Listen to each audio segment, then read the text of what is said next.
Hola,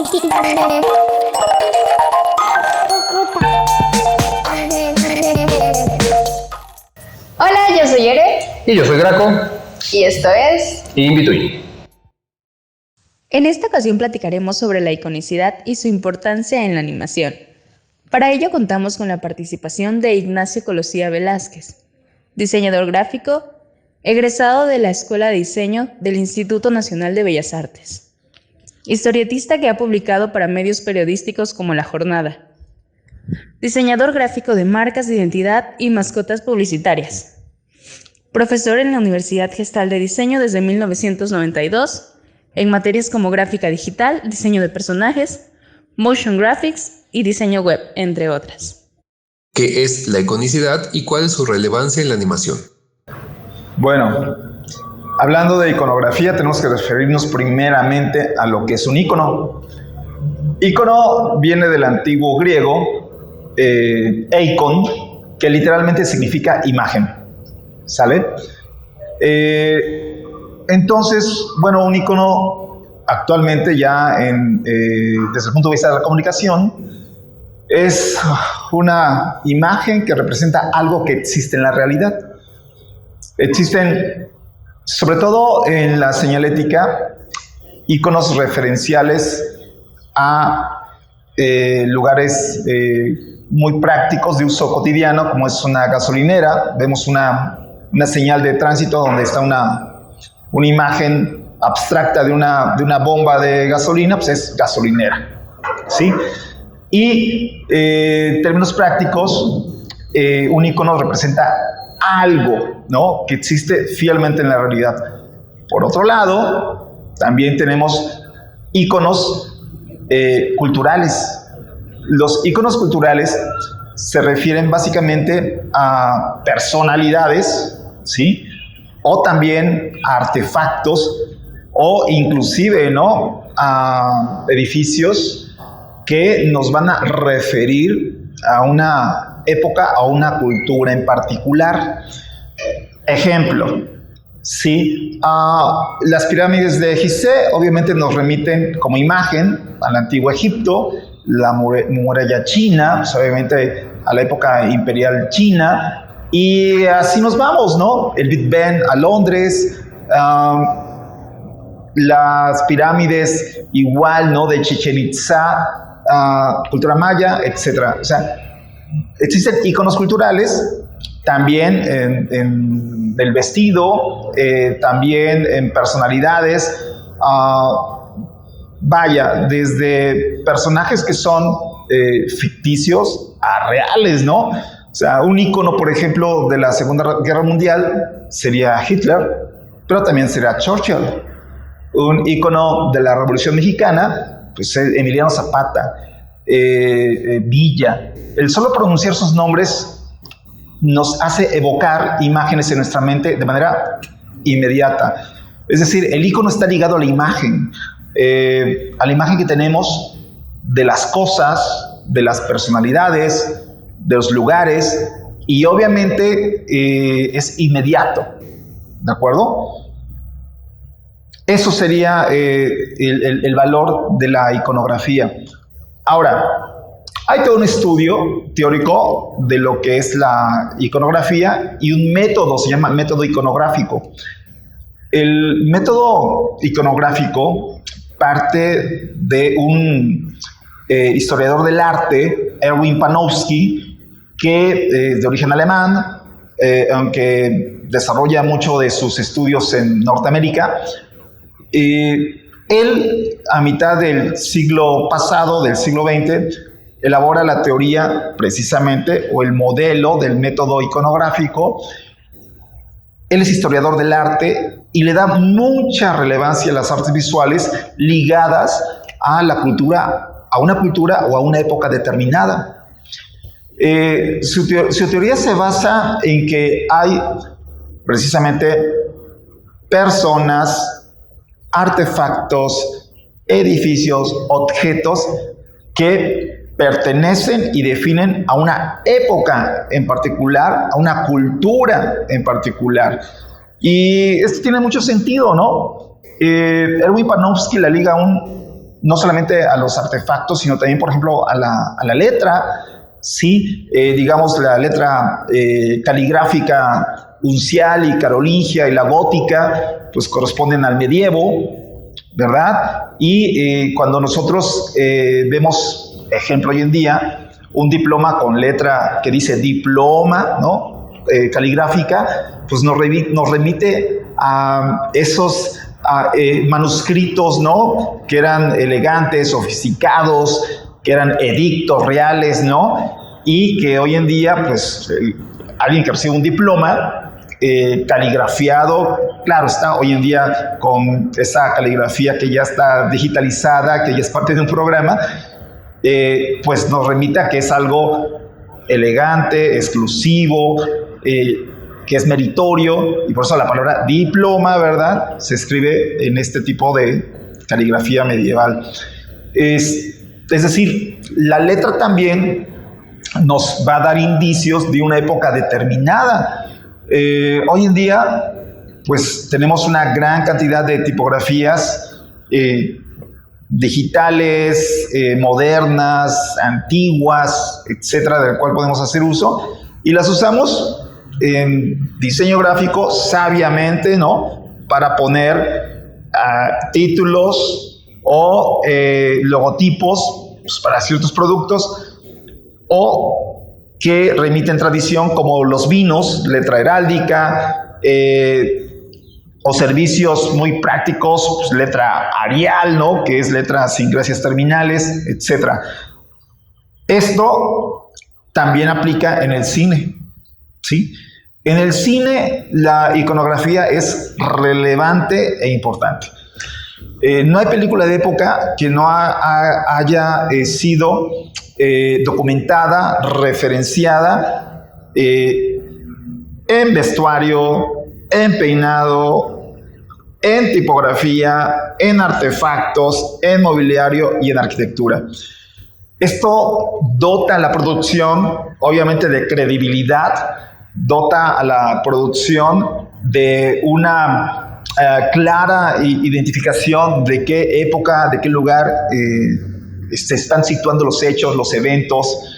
Y obviamente el cine hace una experiencia inmersiva, pues hace que la audiencia se traslade, ¿no?, mentalmente a esa época, se siente partícipe de ese momento histórico y pues vaya reconociendo también, ¿no?, porque las audiencias no son pasivas, ¿verdad?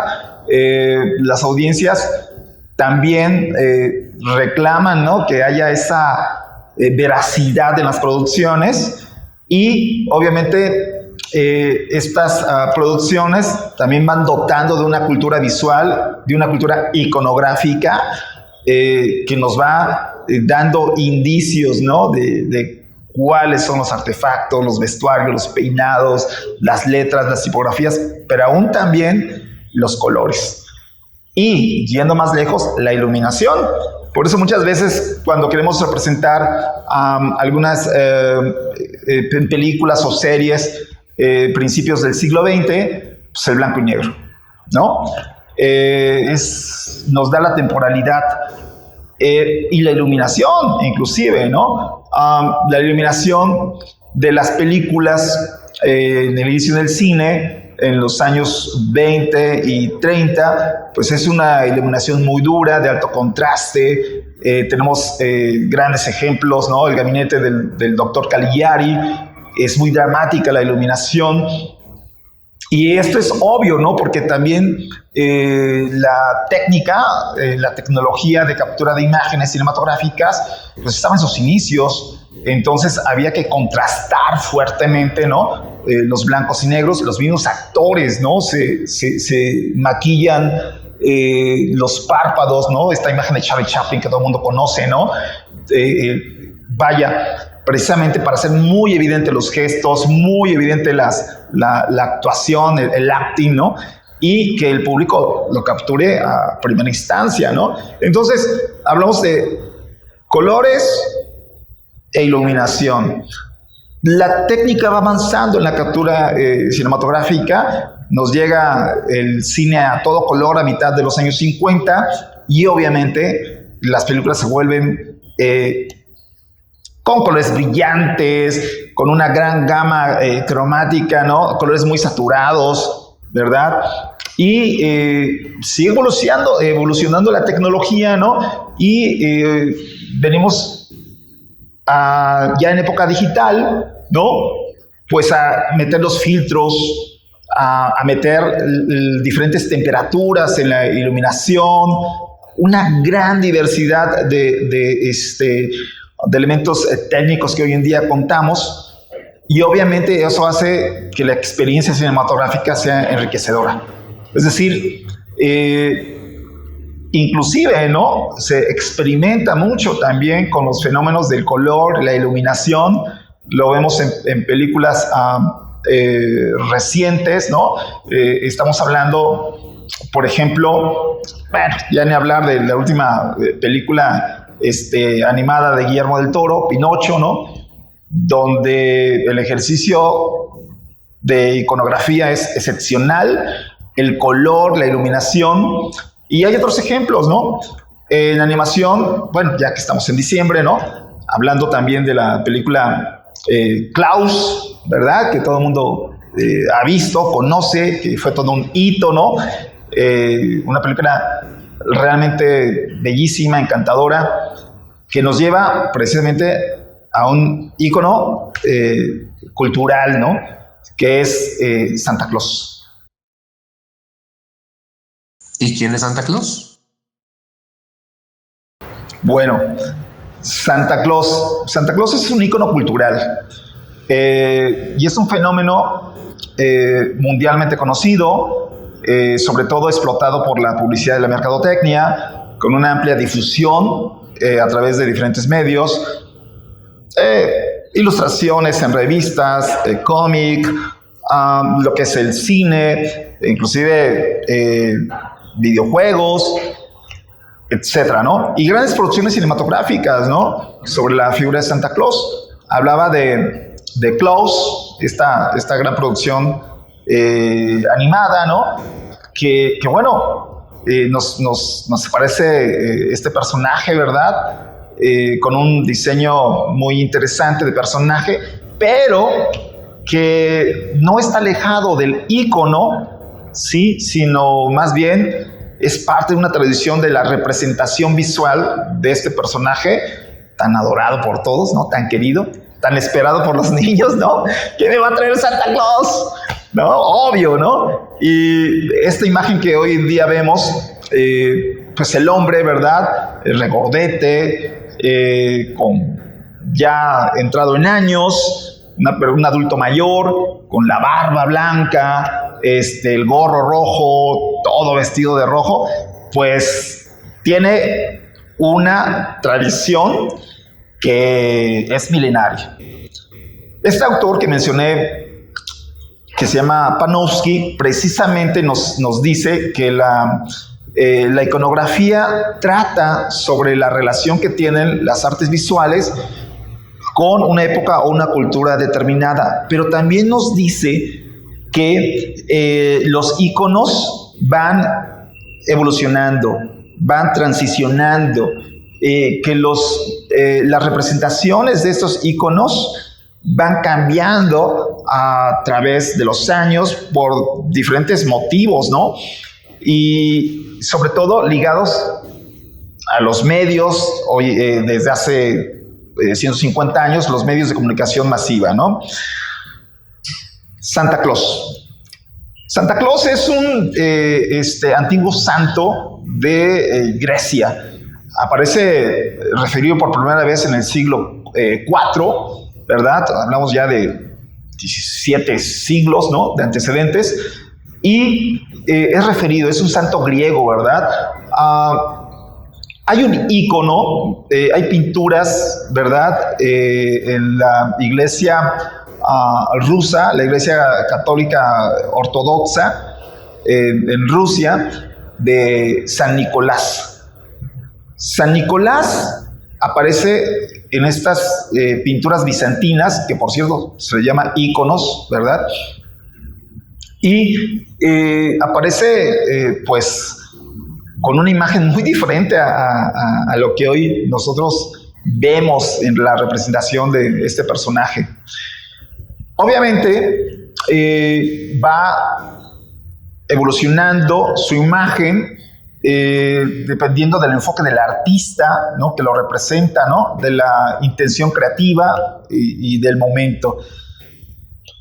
La tradición de Santa Claus llega, ¿verdad?, a Europa, sobre todo a Dinamarca, donde también se retoma el icono ruso. Se empieza su nombre de San Nicolás, ¿verdad?, a tener también una derivación lingüística, y de Dinamarca pues aterriza en Nueva York en el siglo XIX, donde aparece una comunidad danesa, ¿no? Acordémonos que Nueva York en un principio tiene mucha influencia de los Países Bajos, y pues, también incluyendo Dinamarca. Hay una comunidad danesa muy importante, y introduce, ¿verdad?, a este personaje en las liturgias religiosas, pero también con una renovada cantidad de elementos,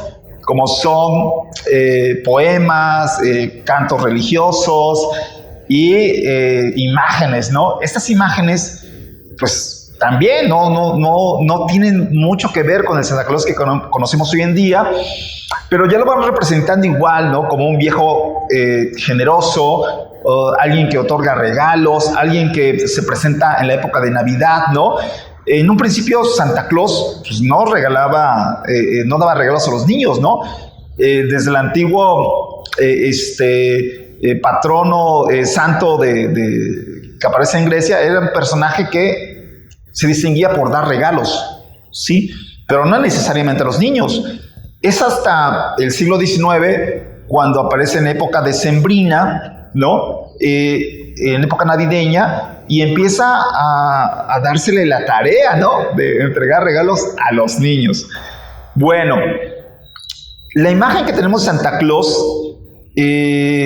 más cercana la empieza a elaborar un caricaturista de nombre Thomas Nast, un caricaturista en el siglo XIX que ilustra para la revista Harper's y crea la primera imagen de Santa Claus. Todavía no es totalmente rojo, pero sí es regordete, sí es barbado, ¿no? Y va creando toda una iconografía. Tiene una cabaña en el Polo Norte, se ayuda de renos, de niños traviesos para repartir juguetes, y aparece el trineo por ahí, ¿no? Y bueno, empieza toda esa iconografía, ¿no? Vestuario, peinado, artefactos, todos elementos que van configurando la imagen, ¿no?, de Santa Claus moderno. Hay otros caricaturistas que copian el modelo, pero no es hasta el siglo XX cuando aparece un gran ilustrador que se llama Norman Rockwell. Norman Rockwell es también un gran ilustrador y caricaturista que retrata la vida cotidiana de los Estados Unidos a principios del siglo XX, y Norman Rockwell elabora una ilustración muy bella de Santa Claus, donde ya lo representa como actualmente lo conocemos. Lo representa regordete, vestido de rojo, su gorrito rojo, barbado, con las chapas, ¿no?, las chapitas rojas, y su característica sonrisa y amabilidad y generosidad y toda esa benevolencia que tiene Santa Claus, ¿no? Toda esa bondad que irradia, ¿no? Y su simpatía con los niños. Bueno, obviamente es la imagen que después se va a la publicidad, se va a grandes empresas, obviamente la principal, Coca-Cola, y es en la publicidad de Coca-Cola cuando se hace mundialmente famosa esa imagen que hoy en día tenemos de Santa Claus. Aparecen otros ilustradores y a la fecha la imagen que tenemos de Santa Claus es esa. Y obviamente difundida por la publicidad, la mercadotecnia, el cine, y obviamente el cine de animación retoma este icono. Entonces, concluyendo, iconografía es ese método que liga las artes visuales con una época o un hecho cultural. En este caso, Santa Claus como personaje icónico cultural, muy propio para nuestras fechas. Y espero que esta información les haya servido y que Santa Claus les cumpla sus deseos y les traiga muchos regalos.